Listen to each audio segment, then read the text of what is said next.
The kids were playing with their mother when the sound of a locking door froze them. They snapped to attention, lined up, and held their hands up for inspection. After the father confirmed the children hadn't broken any rules, he handed out 2 oat bars as a reward, while the mother stood beside him, trembling with panic. The man warned her not to cry in front of the children and asked her about the rules between them. Then came the punishment for breaking those rules. It became clear, the mother and her children were being kept like pets by this man. That very night Lena found a chance to escape. She ran like a madwoman through the woods until she tripped and saw a car drive by.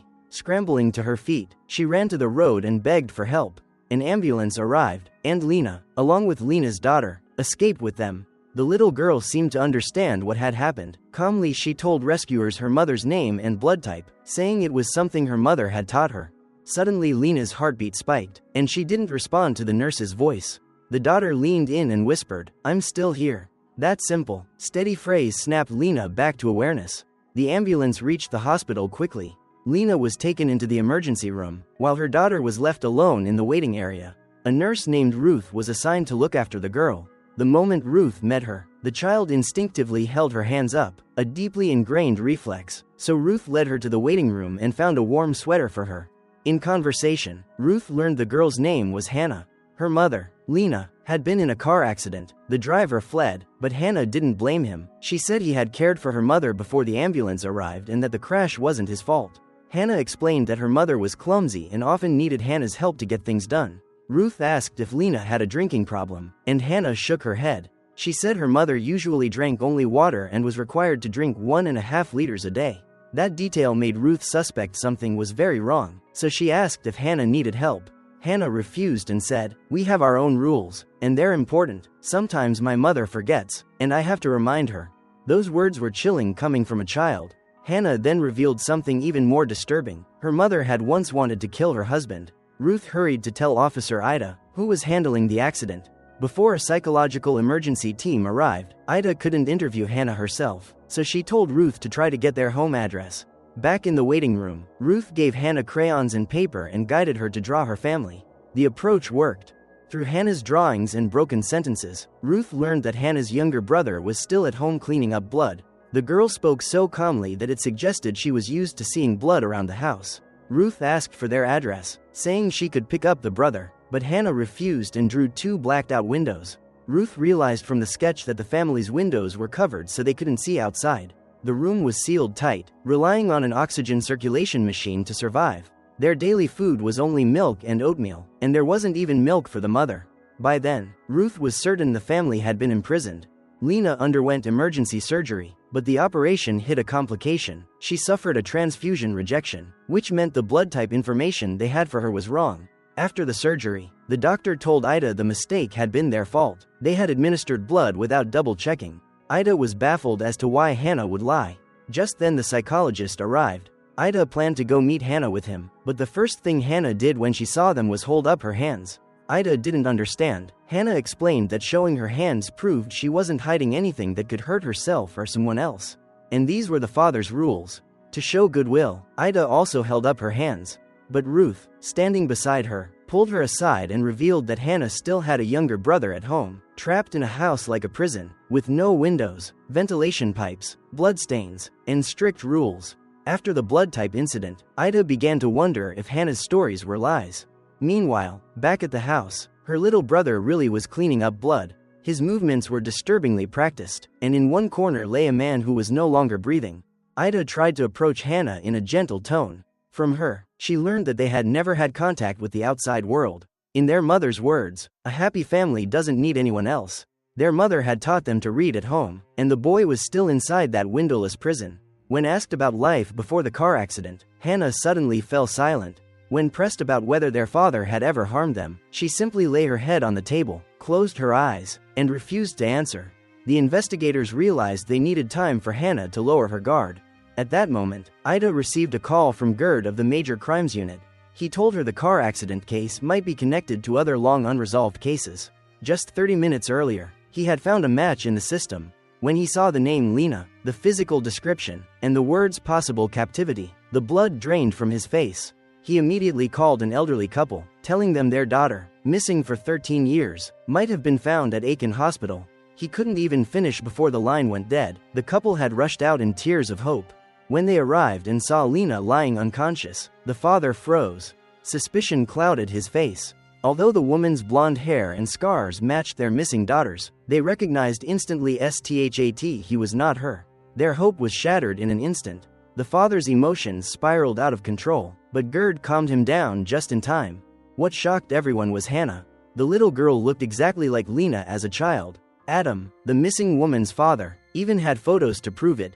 If Hannah was indeed their granddaughter, then the unconscious woman calling herself Lena might actually be their missing daughter.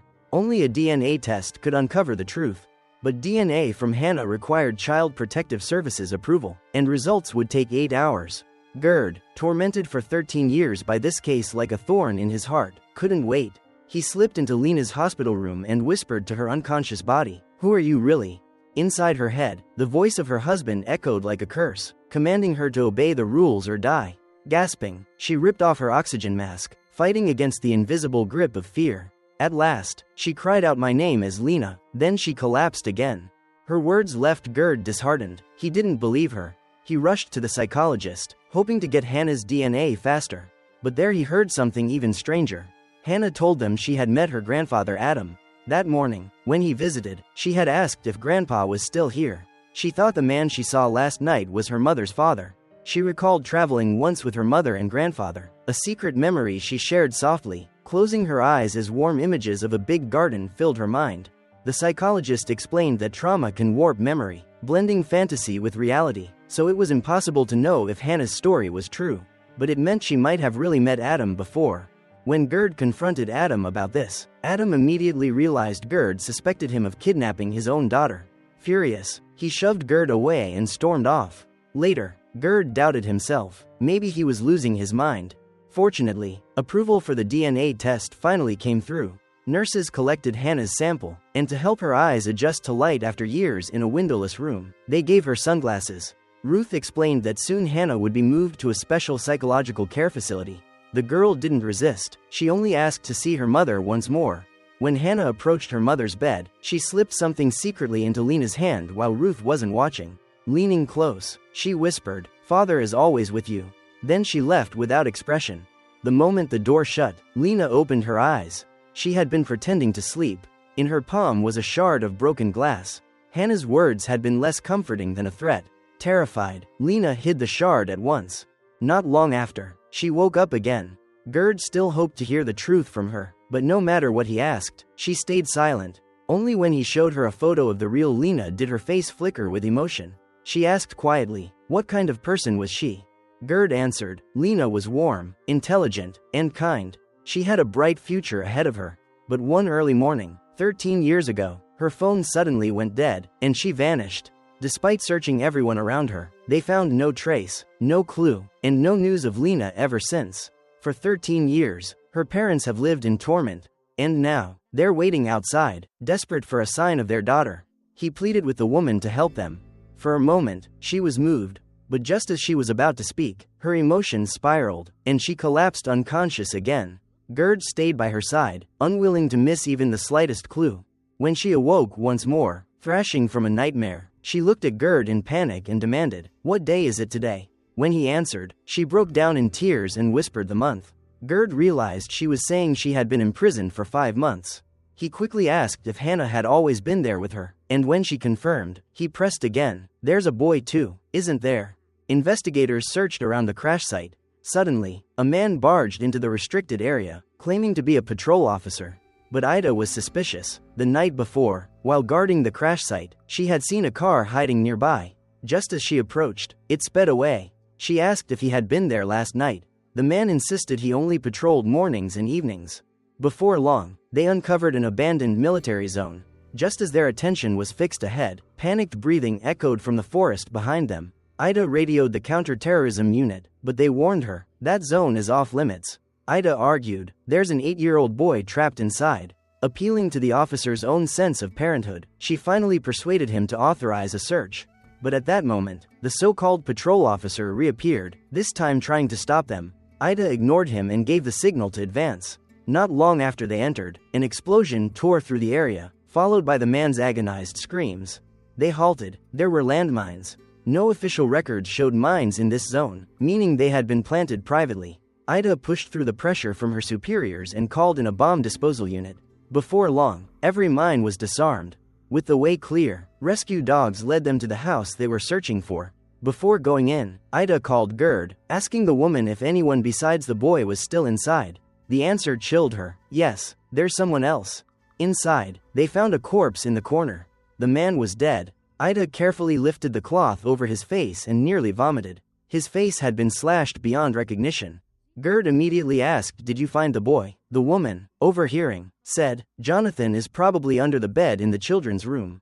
Sure enough, they discovered the boy hiding beneath. His wide eyes stared blankly, lips sealed. The woman advised them, "Praise him, tell him he did everything right.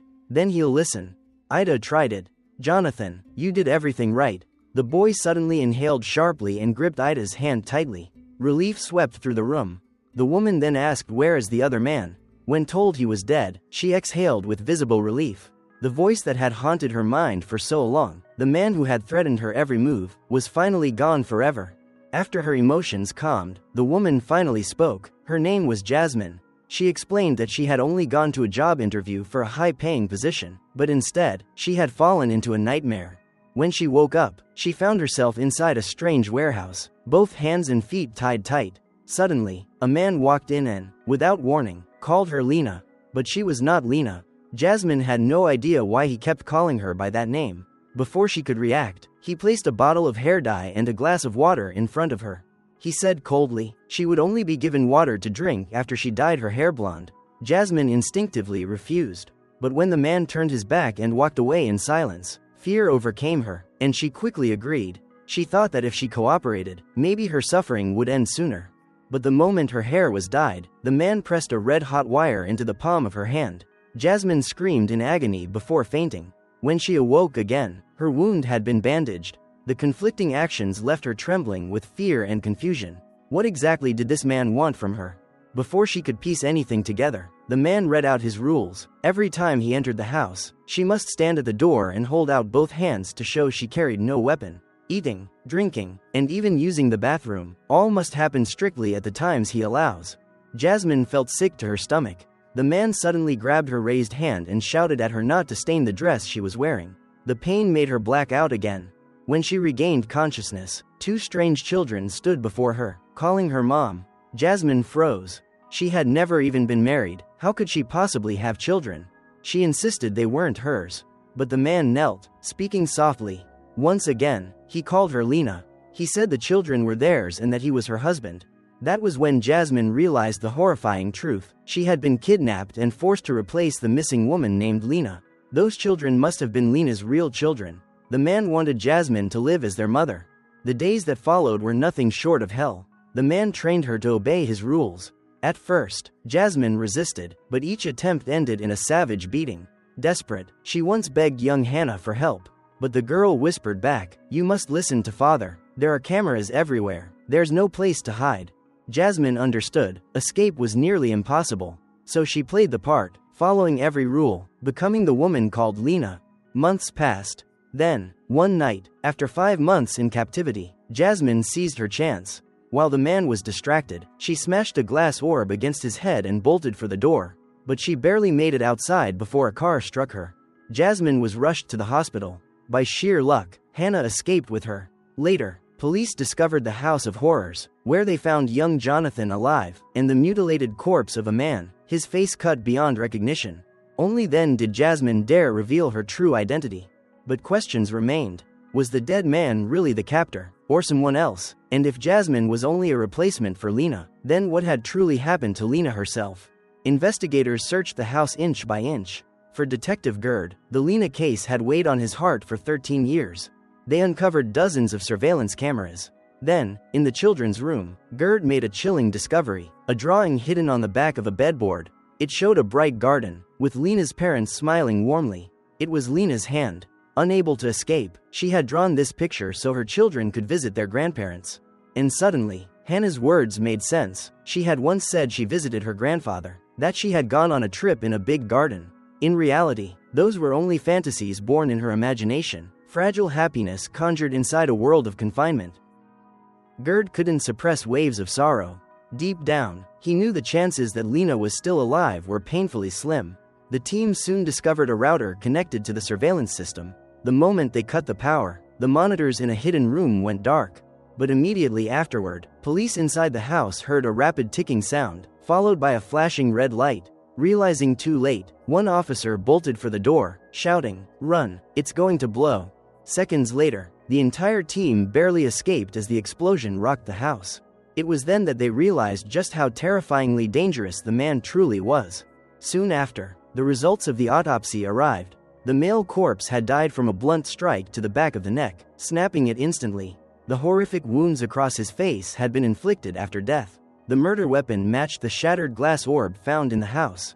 But then came the shocking revelation: his DNA did not match either of the children. He might have been an accomplice, but not the true mastermind. The forensic team delivered yet another blow. Genetic testing confirmed that both children were Lena's, but they did not share the same father. Before the investigators could even digest this, grim news followed. A human skull had been discovered in the forest, not far from the house.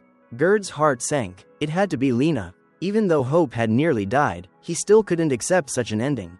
When the DNA results returned, the skull was confirmed not to be Lena's, but 2 strands of her hair were tied into the scrunchie found with it. That meant this victim had also been forced to live as a replacement for Lena, until she was killed, 15 months earlier. Jasmine had only been abducted 5 months ago, which meant, in the missing 10 months, there had likely been other victims. Gerd delivered the findings to Lena's parents, but it was no comfort. On the contrary, it meant only one thing: if the man kept hunting for replacements, Lena herself was long gone. Shortly after, Gerd presented them with a forensic reconstruction of the dead man's face. He asked Lena's father if he recognized him, but the old man shook his head. He had never seen him before. His grief quickly boiled into rage. He shouted at the investigators, 13 years, and you still haven't caught the real killer. Why aren't you questioning that Jasmine woman harder?" But Jasmine could not be interrogated further. She was a victim, and the law protected her. After leaving the hospital, Jasmine refused her father's request to return home. Instead, she moved into a small apartment alone.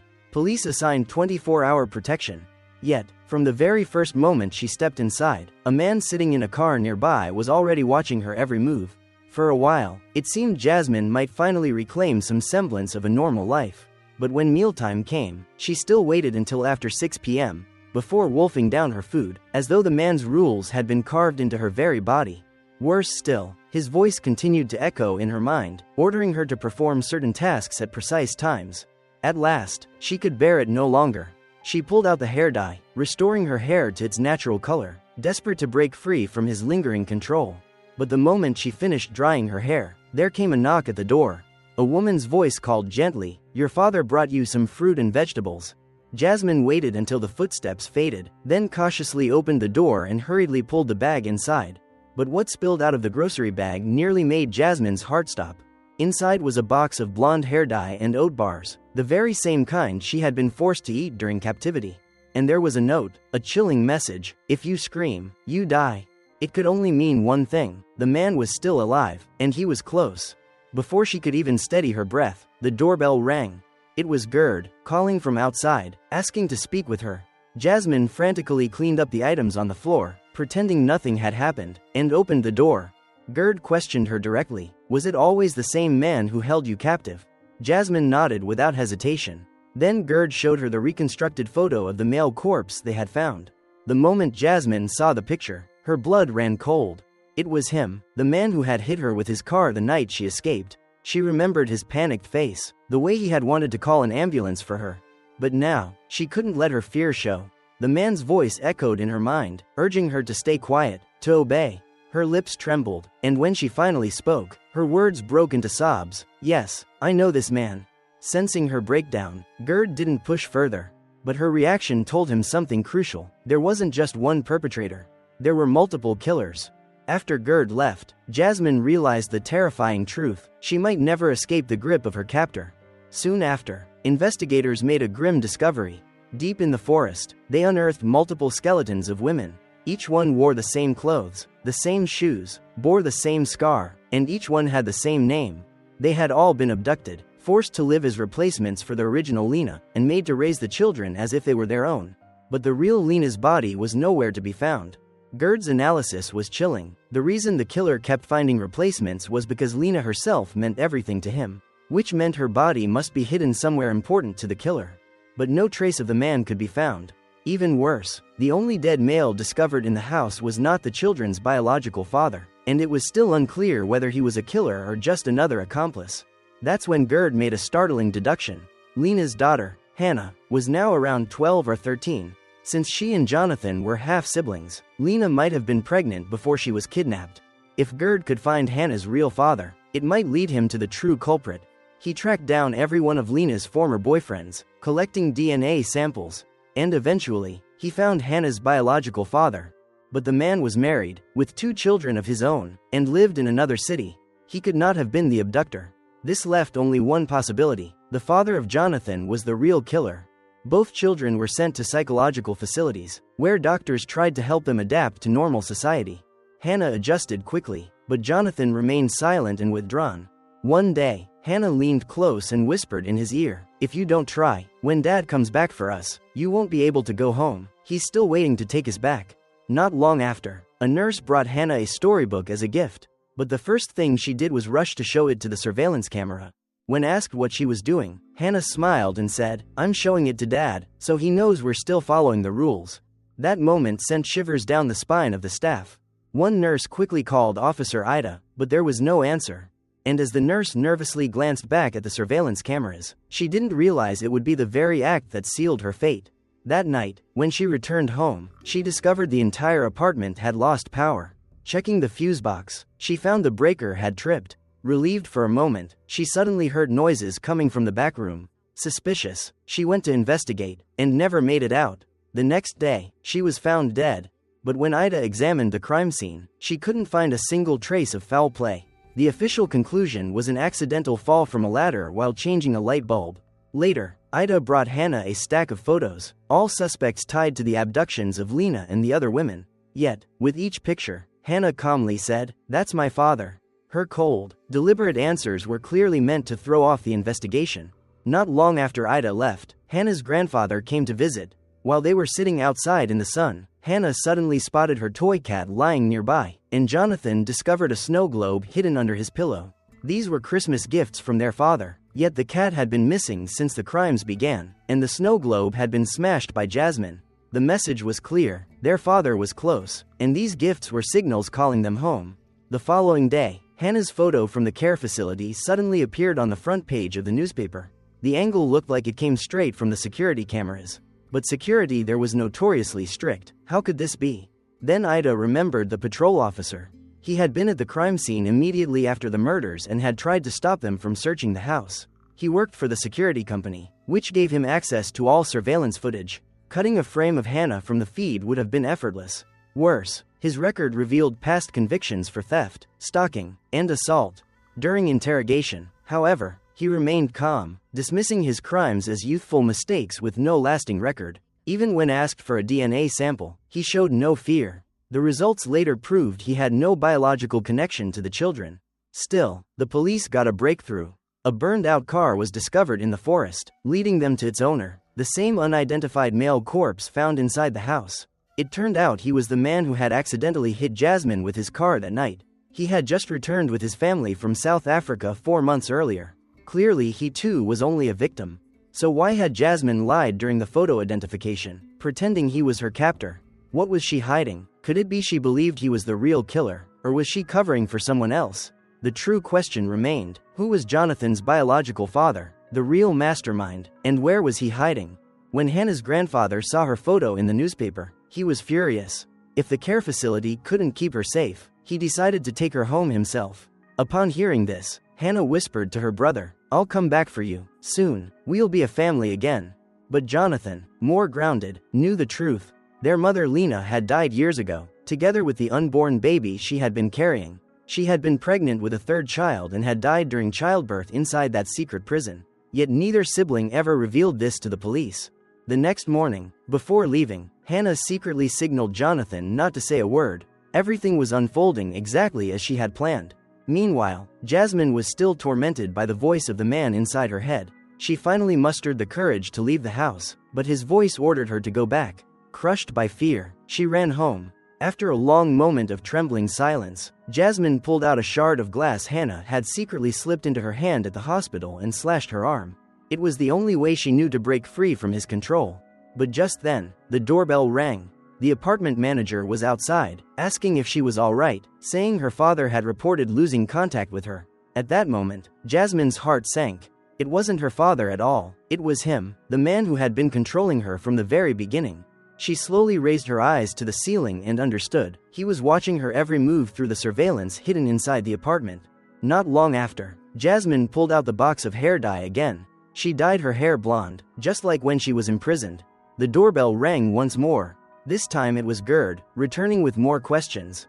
But the moment he spotted a lock of blonde hair peeking out from beneath her towel, he knew something was wrong.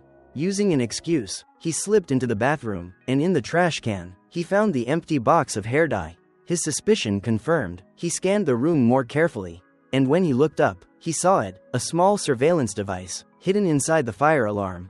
Keeping his composure, Gerd acted as though he hadn't noticed anything. But the truth was chilling. The man was watching his every movement in real time. Gerd quietly finished his inspection, then left the apartment. Only once inside his car did he allow himself to breathe. The stalker was still out there, still watching, still nearby. Determined, Gerd decided he would keep watch. Meanwhile, Jasmine began packing her bags. In her head, the man's voice praised her. "Good girl, are you ready to come home?" She slipped into the same outfit she had been forced to wear in captivity. Staring into the mirror, she whispered to herself, "I am Lena." Elsewhere, Hannah had been taken to live with her grandfather. He had already prepared a room for her. But that night, he awoke to strange noises from the attic. Alarmed, he searched the house, only to find Hannah standing at a downstairs window, waving out into the darkness. Relieved, he brought her back to bed. But the next morning, Hannah was gone. Her grandfather frantically searched the house, but she was no longer there. She was already in the back of a surveillance-rigged truck, and sitting across from her was the man behind it all. He showed his daughter the new house he had prepared, their new prison. Then he turned on the monitors, showing Jasmine. She was tidying up, preparing to leave. "All that's left," he murmured, "is to bring Jasmine and Jonathan. Then we'll be a family again." But Jasmine wasn't as compliant as she seemed. Calmly cleaning the apartment, she slipped a kitchen knife up her sleeve. The man saw everything. Moments later, Jasmine received a message, "I'm waiting at the corner." As she stepped outside, Gerd, who had kept watch all night, tailed her. But at the street corner, he lost her. And then, in the distance, he saw a man opening a car door. Recognition hit him instantly. He had seen this man before, at the police station. He wasn't just anyone. He was the owner of the security company. And in that moment, all the pieces fell into place. He raced after the car, calling Ida and urging her to investigate whether the security company's owner had any ties to Lena's family. At the company, Ida searched for records. That's when she noticed a photo on the wall. A staff member explained, it was the grandfather of their boss, Lars. And Lars, they said, had always lived with his grandparents. Then Ida's eyes caught another photo, a young woman who looked strikingly similar to Lena. The staff explained, that's Lars's mother. She vanished suddenly when she was very young. Nobody ever saw Lars's father. Ida took photos of the portraits. Just then, another employee found the records she had been searching for. Back in 2002, Lena's family had hired this company to install their security system. The last time the alarm had gone off was 13 years ago. Ida rushed to show Jonathan the pictures. For the first time, his cold exterior cracked. He admitted, the older man resembled his father. And the woman holding a baby looked like their mother, but not exactly. The truth was now undeniable. Lars was their father and the true killer. Years ago, he had gone to Lena's house to repair the surveillance system, only to be struck by her uncanny resemblance to his own mother. From that moment, a twisted obsession was born. He kidnapped Lena, imprisoning her for 13 years, forcing her to give birth to Hannah and Jonathan, until she finally died in childbirth. Meanwhile, Jasmine had climbed into a car, only for Hannah to suddenly cuff her wrists. This time, Jasmine wasn't terrified. She only asked, "Why keep me alive?" Lars's hand moved to her stomach. The truth came crashing down. She had been pregnant before her escape. But there was another reason. Hannah wanted her alive too. That night years ago, Jasmine had knocked Lars unconscious, snatched the keys, and tried to flee. She told Hannah and Jonathan to run. But Jonathan, in tears, clutched the shattered snow globe. Hannah took the shard from him, instructing him to clean the scene and tell their father everything once he woke, before leaving to find their mother. Moments later, Jasmine was struck by a car. In the chaos, Hannah attacked the panicked driver, knocking him out. Lars soon arrived, intent on killing Jasmine where she lay. But Hannah pleaded, she wanted Jasmine spared. She was her favorite mother, the one who resembled Lena the most. And Lars, desperate for his daughter's love, agreed. But Jasmine would have to be treated in the hospital. After a long silence, Lars took the shard of glass from Hannah's hand and mutilated the unconscious driver's face, giving Hannah precise instructions on what to say next. Everything, he told her, was at her request. Jasmine looked at Hannah in disbelief. Who exactly was this child she was dealing with? By noon, Lars pulled into a desolate spot, releasing Jasmine's cuffs under the guise of letting her use the restroom. He seized her wrist, yanked out the hidden knife she had stashed, and tossed it away. Her last hope was gone. But Jasmine wasn't finished. As she crouched down, she secretly pulled out the glass shard she had hidden deep inside her clothes. Then she collapsed, pretending to faint. Lars leaned over her, tapping her face, telling her to wake up. That's when Jasmine snapped. She attacked with ferocity, screaming, "I'm not pregnant, I'm not Lena." At that moment, Jasmine finally saved herself. When it was over, she stumbled forward, toward the sunlight, toward freedom. By the time Gerd caught up, Lars was barely alive, gasping his final breaths. Gerd pressed down on his wound and demanded, "Where is Lena?" With his last breath, Lars whispered, "In the garden." Then he was gone. Not far away, Jasmine sat on the beach with Hannah. The waves crashed, and the wind swept over them. For the first time, Hannah removed her glasses. After 10 long years, she could finally see the world beyond the prison walls. Her true role in all of this remained a mystery. But at last, she was free. Later, Lena's remains were uncovered in the garden. Hannah and Jonathan, after years of therapy, were able to return to ordinary lives. They were the final gift Lena left behind for her parents. And with that, today's story comes to an end.